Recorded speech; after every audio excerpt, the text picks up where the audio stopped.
Easter পুনর্মিলনী উপলক্ষে দেশের খ্রিস্টান সম্প্রদায়ের সঙ্গে আয়োজিত আজকের এই বিশেষ শুভেচ্ছা বিনিময় অনুষ্ঠানের সম্মানিত সভাপতি অ্যাডভোকেট জন গোমেজ, অনুষ্ঠানে উপস্থিত বিশেষ অতিথি মহাসচিব বাংলাদেশ জাতীয়তাবাদী দল মির্জা ফখরুল ইসলাম আলমগীর, উপস্থিত সম্মানিত অতিথি archbishop Bijoy and Cruz, উপস্থিত জনাব লিও কান্তা, মহাসচিব বাংলাদেশ খ্রিস্টান ফোরাম, এবং আমার সামনে উপস্থিত আজকের এই সভায় দেশের খ্রিস্টান সম্প্রদায়ের প্রিয় ভাই ও বোনেরা এবং প্রতিনিধিবৃন্দ, আপনাদের সকলকে জানাই ইস্টার ডের আন্তরিক শুভেচ্ছা। প্রিয় উপস্থিতিবৃন্দ, কিছুদিন আগেই খ্রিস্টান সম্প্রদায়ের মানুষেরা ধর্মীয় আবেগ উচ্ছ্বাসের মধ্যে দিয়ে ইস্টার ডে তথা যীশু খ্রিস্টের পুনরুত্থান দিবস উদযাপন করেছেন। সারা বিশ্বের খ্রিস্টান ধর্মাবলম্বীদের কাছে দিনটির বিশেষ সম্মান এবং মর্যাদা। এই উপলক্ষে আমি বাংলাদেশ সহ বিশ্বের কোটি কোটি খ্রিস্টান ধর্মাবলম্বী ভাই বোনদেরকে আরো একবার আন্তরিক শুভেচ্ছা জানাই। প্রিয় উপস্থিতিবৃন্দ, খ্রিস্টান ধর্মাবলম্বী ভাই বোনেরা বিশ্বাস করেন পাপাচার, অনাচার, অবিচারের পথ থেকে সরিয়ে মানব জাতিকে সত্য ও ন্যায়ের পথে পরিচালিত করতেই পৃথিবীতে যীশু খ্রিস্টের আগমন হয়েছিল। এই বিশ্বাসের সঙ্গে কিন্তু কারোই কোনো দ্বিমত নেই। বিভিন্ন ধর্ম অনুসারীদের বিশ্বাস এবং ধর্মাচরণে পার্থক্য পরিলক্ষিত হলেও শেষ পর্যন্ত কিন্তু, যা একটু আগে মহাসচিব সাহেব ওনার বক্তব্যে বলেছেন, প্রতিটি ধর্মের মূল প্রতিপাদ্যই হচ্ছে স্রষ্টার প্রতি সৃষ্টির নিঃশর্ত আত্মসমর্পণ। প্রতিটি ধর্মের প্রতিটি সৎকর্মের মূল লক্ষ্যই হচ্ছে পৃথিবীতে সত্য, ন্যায় এবং মানবিক সমাজ প্রতিষ্ঠা। এবং এ কারণেই সকল প্রকারের অন্যায় অবিচারের বিপক্ষে দাঁড়িয়ে নিজের অধিকার প্রতিষ্ঠার যে লক্ষ্য সক্রিয় থাকা, এটি কিন্তু শুধুমাত্র রাজনৈতিক কারণে নয়, বরং প্রতিটি বিশ্বাসী মানুষের ধর্মীয় এবং নৈতিক দায়িত্ব বলেও আমি ব্যক্তিগতভাবে বিশ্বাস করি। প্রিয় উপস্থিতিবৃন্দ, বাংলাদেশের একজন গর্বিত নাগরিক হিসেবে আমাদের সামনে কিন্তু একটি বিষয় স্পষ্ট, এবং সেটি হলো সাম্য, মানবিক মর্যাদা, সামাজিক সুবিচার। বাংলাদেশের মহান মুক্তিযুদ্ধের এই মূল মন্ত্রে কিন্তু প্রতিটি ধর্মের মর্মবাণীর প্রতিফলন ঘটেছে। তবে অত্যন্ত দুঃখের সাথে আমরা লক্ষ্য করেছি, দেশ স্বাধীনের পর থেকে, এই যে কিছুদিন আগে যে পলাতক স্বৈরাচার, এই দলটি যখন দেশ স্বাধীনের পরেও দায়িত্ব নিয়েছিল দেশের, সেই সময় থেকে এবং বিশেষ করে পলাতক যে স্বৈরাচার ছিল সেই দলের শাসনকালে আমরা লক্ষ্য করেছি অত্যন্ত দুঃখের সাথে দেশের জনগণ মুক্তিযুদ্ধের যে কাঙ্ক্ষিত যে তাদের আশা আকাঙ্ক্ষা ছিল, সেটির প্রতিফলন কিন্তু তাদের সময়গুলোতে দেখা যায়নি।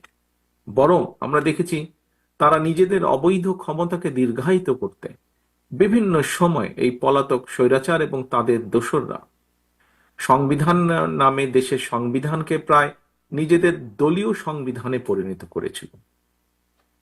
এমন বাস্তবতায় বাংলাদেশ জাতীয়তাবাদী দল বিএনপি মনে করে মুক্তিযুদ্ধের মাধ্যমে অর্জিত সংবিধানে সাম্য, মানবিক মর্যাদা, সামাজিক সুবিচারের মূল যে মন্ত্র, সেটিকে অক্ষুণ্ণ রেখে সংবিধানে সময় উপযোগী সংস্কারের কোনোই বিকল্প নেই।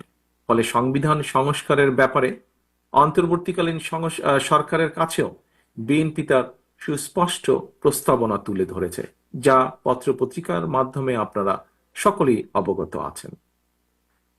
প্রিয় উপস্থিতিবৃন্দ, জনগণের ভোটে জনগণের কাছে দায়বদ্ধ একটি জনপ্রতিনিধিত্বমূলক সরকার প্রতিষ্ঠার লক্ষ্যে বিএনপি প্রতিটি ক্ষেত্রেই অন্তর্বর্তীকালীন সরকারের প্রতি এখনো তাদের সহযোগিতা এবং সমর্থন অব্যাহত রেখেছে।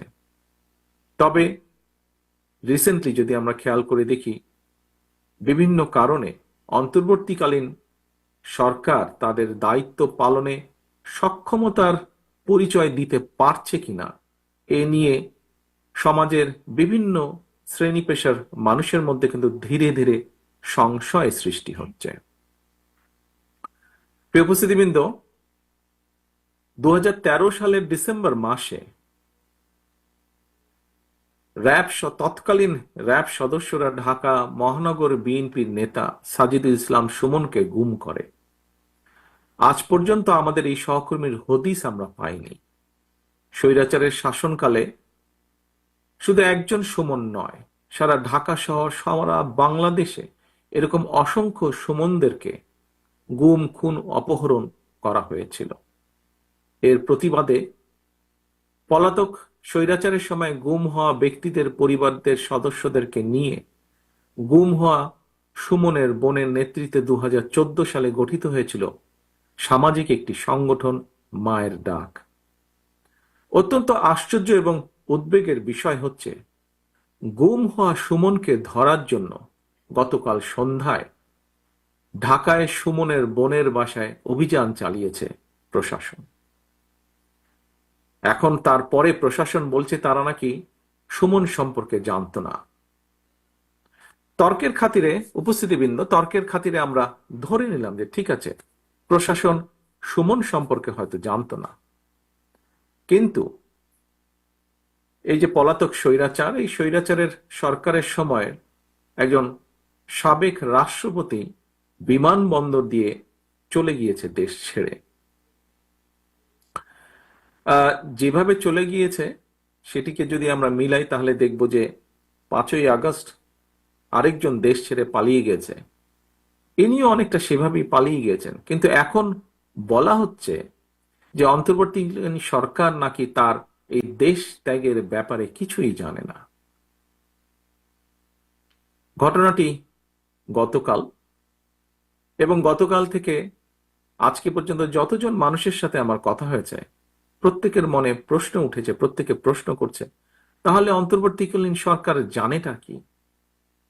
সাথে এও অভিযোগ উঠেছে, সংস্কারের নামে সময় ক্ষেপণ করে অন্তর্বর্তীকালীন সরকার একদিকে যেমন হয়তোবা পলাতক স্বৈরাচার এবং তাতে দোসরদেরকে নিরাপদে দেশ ত্যাগের সুযোগ করে দিচ্ছে, অপরদিকে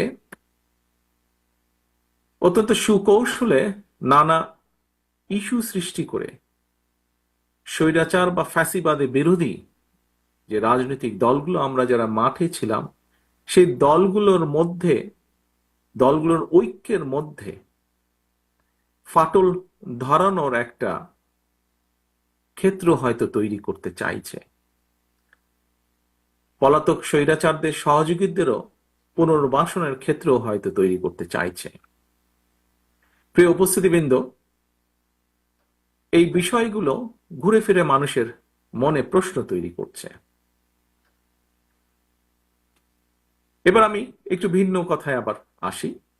একটি রাষ্ট্রে সংখ্যা গরু কিংবা সংখ্যা লঘু জনগোষ্ঠীর সদস্য হওয়া না হওয়ার উপর দেশের নাগরিকদের নিরাপত্তা কিন্তু নির্ভর করে না, যে কথাটি আরো বিভিন্ন বক্তার বক্তব্যে উঠে এসেছে।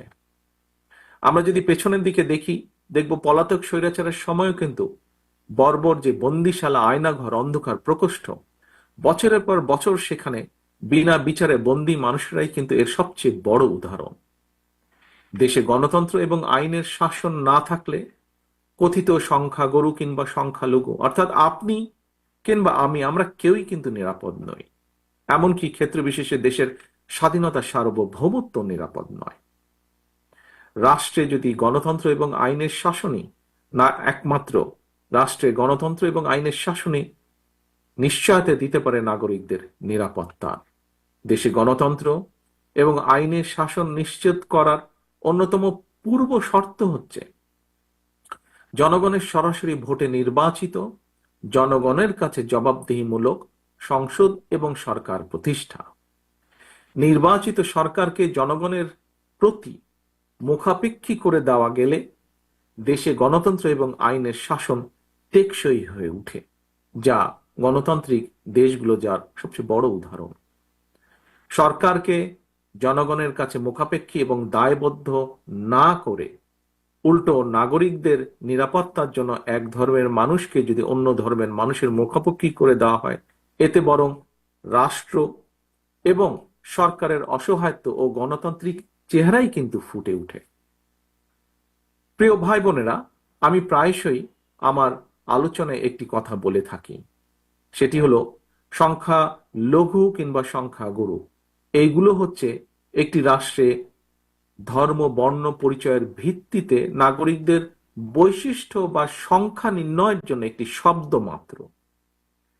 খ্রিস্টান ধর্মে বিশ্বাসী আপনি কিংবা আপনারা যারা বাংলাদেশে অবস্থান করছেন, ধর্মীয় ভিত্তিতে বিশ্বাসের ভিত্তিতে পরিসংখ্যানে আপনি এখন সংখ্যালঘু জনগোষ্ঠীর সদস্য। একইভাবে আমি এই মুহূর্তে ইংল্যান্ডে, এখানে আমি সংখ্যালঘু জনগোষ্ঠীর সদস্য। আপনি এখন ইংল্যান্ডে আসলে কিংবা আমি বাংলাদেশে ফিরে গেলে সংখ্যালঘু কিংবা সংখ্যালঘু গরু, এই হিসাবটিও কিন্তু সঙ্গে সঙ্গে পাল্টে যাবে। এর অর্থ আমাদের যার যার ধর্মীয় বিশ্বাস কিংবা অবিশ্বাস যাই থাকুক, ভৌগোলিক সীমাভেদে দিন শেষে আমরা একই মানুষ। কখনো আমরা কেউ সংখ্যালঘু, আবার কখনো আমরা কেউ সংখ্যাগুরু। কে সংখ্যালঘু কিংবা কে সংখ্যাগুরু কোন সভ্য রাষ্ট্রে এভাবে নাগরিকের পরিচয় নির্ধারিত হয় না। এ কারণেই আমি বলে থাকি, একটি আধুনিক রাষ্ট্র এবং সমাজে দেশের জনগোষ্ঠীকে সংখ্যাগুরু কিংবা সংখ্যালঘু হিসাবে বিবেচনা করা বৈষম্য সৃষ্টি এবং একটি অমার্জনীয় অপরাধ। প্রিয় উপস্থিতিবৃন্দ, সম্মানিত নেতৃবৃন্দ, 1971 সালে মুসলমান, হিন্দু, বৌদ্ধ, খ্রিস্টান, বিশ্বাসী, অবিশ্বাসী কিংবা সংশয়বাদী আমরা সকলে মিলেই কিন্তু মুক্তিযুদ্ধ করে বাংলাদেশের স্বাধীনতা অর্জন করেছি। একইভাবে কিন্তু খেয়াল করে দেখবেন, গত 1.5 দশকে স্বৈরাচার ফ্যাসিবাদ বিরোধী যে আন্দোলন, সেখানেও প্রতিটি ধর্মের মানুষের অংশগ্রহণ ছিল। আজকের অনুষ্ঠানের সভাপতি থেকে শুরু করে বিভিন্ন ব্যক্তি আপনারা যারা বক্তব্য রেখেছেন, আপনাদের বক্তব্যে এই বিষয়টি ফুটে উঠেছে সম্পূর্ণভাবে।